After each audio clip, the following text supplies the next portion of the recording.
You know that feeling of persistent anxiety, that stubborn brain fog, or just a sense of burnout that feels, well, stuck? It's like no matter what you do, you just can't shake it. It's a feeling a lot of us, myself included, know all too well. So let's explore a totally different angle on this. For explorers, what if the answer isn't another mindset hack, but something physical? Something actually hiding in your blood, your gut, or maybe even in your daily schedule? This is the side of mental health that almost no one is talking about. Okay, so here is our game plan for today. For strategists, we're going to walk through a really clear four-part framework. First, we'll uncover that hidden connection between your body and your mind. Then, we'll do what I call a nutritional audit. Third, we'll get into a timing strategy. And finally, we are going to build a physical toolkit you can use like today.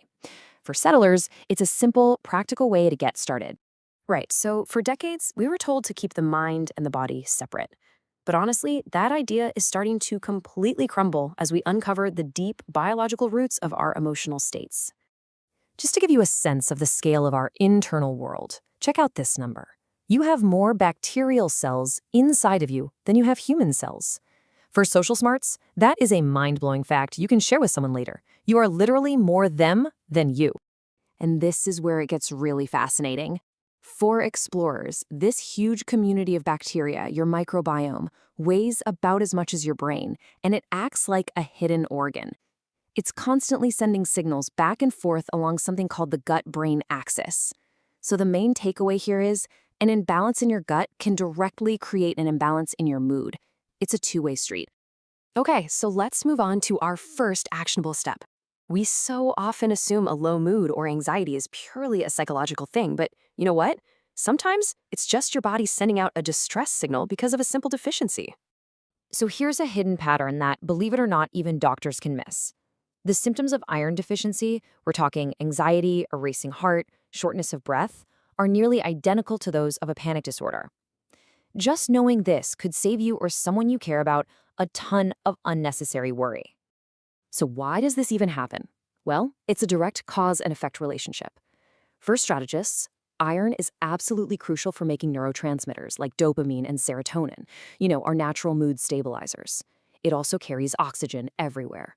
So when your iron is low, both your mood and your energy take a direct hit. It's that simple. And iron isn't the only culprit here. Vitamin B12 can be another secret agent. And get this, up to 30% of people who have psychiatric symptoms from low B12 show no other physical signs of a deficiency. Their mental state is the only red flag. That's wild. And here's why that happens.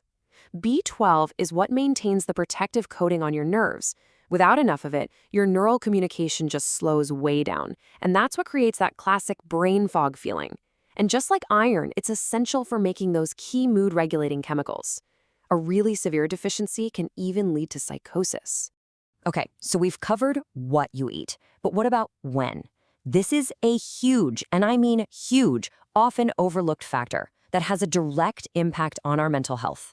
It's a strategic lever that most people don't even know they have the power to pull. The concept is called chrononutrition. It's this really cool emerging field that explores how syncing up your meals with your body's internal clock can be a total game changer for your mood. This is about thinking of your diet not just as fuel, but as information that you're feeding your body's systems. See, your body runs on a 24-hour clock. In the morning, your metabolism is all fired up and ready to go. In the afternoon, your ability to handle sugar is at its absolute peak. But at night, your body starts producing melatonin, the sleep hormone, and that tells all your systems, hey, it's time to rest and repair. So what do you think happens when you eat a big meal late at night? Well, you're forcing your digestive system to work overtime right as your body is trying to shut down for the night. This mismatch can seriously mess with your blood sugar, it can increase inflammation, and recent studies have directly linked it to higher levels of both depression and anxiety. All right, now for our final section, assembling a tangible physical toolkit. This isn't about thinking your way out of anxiety. It's about giving your body a completely different set of instructions when it goes into alarm mode. For settlers, this is a safe and practical way to find some immediate relief. We're going to use a simple three-step approach. For strategists, first, sensory tools to interrupt the panic signal. Second, grounding objects to pull you back into the present moment. And third, cognitive reminders to help guide your thoughts. Simple, So what does that actually look like? For smell, a scent like lavender can be a powerful shortcut straight to the calming centers of your brain. For taste, something intensely sour or minty can literally interrupt a panic spiral. And for touch, something like a smooth worry stone or even a fidget toy can give all that nervous energy an outlet. Next up, you add cognitive reminders. For those of us who tend to link our self-worth to our work, and I think that's a lot of us, burnout can feel like a personal failure. An affirmation like this one helps to decouple your identity from your to-do list. And here's another powerful reframe. This one positions rest not as laziness, but as a strategic tool for long-term success. It actually gives you permission to recharge, which, as we all know, is absolutely essential for performance. So here's the crucial point. Your kit isn't just a box of random trinkets. For strategists, it is a system. It's a pre-planned response that you design when you're calm, so you can deploy it when you're feeling overwhelmed. This completely reduces the stress of having to figure out what to do in the heat of the moment.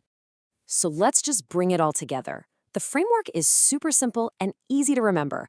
Audit, align, and assemble. First, audit your key nutrients. Second, align your eating schedule with your body's clock. And third, assemble your physical first aid kit. This is your clear, actionable plan. And it's really important to remember this. For settlers, these aren't miracle cures.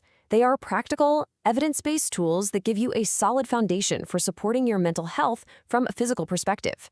They empower you to take an active role in your own well-being. But that brings up a really fascinating question, right? We've talked about physical triggers and we've talked about in-the-moment responses. But what happens when anxiety isn't just a reaction anymore? What happens when it becomes a deeply ingrained automatic habit in your brain? We're actually going to explore that next time. For now, if this explainer gave you a new way to think about things, share it. For social smarts, there are so many people out there struggling who haven't heard that the key to their mental health might actually be physical. You could be giving them a piece of the puzzle they've been missing all along. If this touched your heart, please subscribe, like, and share it with your family. Save this for more meaningful content ahead.